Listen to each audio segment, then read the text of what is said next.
Hayo, what's up guys? This is your Kuya Bida Bida, Zion Pangilinan, and this is my first ever fashion vlog. And guys, para dun sa mga kagaya ko na nag-uumpisa pa lang sa fashion vlog industry, na mahilig mag-photoshoot ng kanilang mga OOTDs, bigyan ko lang kayo ng piece of advice. Sa kagaya ko naman nagsisimula pa lang, mas okay na mag-invest tayo talaga sa tripod kasi hindi naman palaging meron tayong mabibitbit na kasama para mag-take ng photo para sa atin.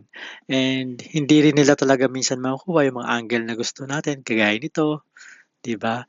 So, mas maganda talaga na mag-invest tayo sa sarili nating tripod para kung kailan natin gusto mag-photoshoot, anytime, anywhere, ayan, makakapag-photoshoot tayo.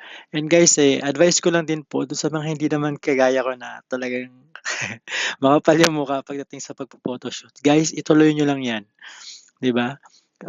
Not unless hindi puwede dun sa place kung saan kayo magpo-photoshoot. Pero kung puwede naman at wala naman nagbabawal at, wala namang masama sa ginagawa natin na pagpo-photoshoot, ituloy niyo lang 'yan kasi mas manghinayang kayo na hindi niyo nagawa yung gusto niyong gawin, 'di ba? At the end of the day, mas magiging masaya kayo na nagawa niyo yung mga bagay na gusto niyong gawin na wala naman tayong tinatapakang ibang tao. Yun lamang po. See you again.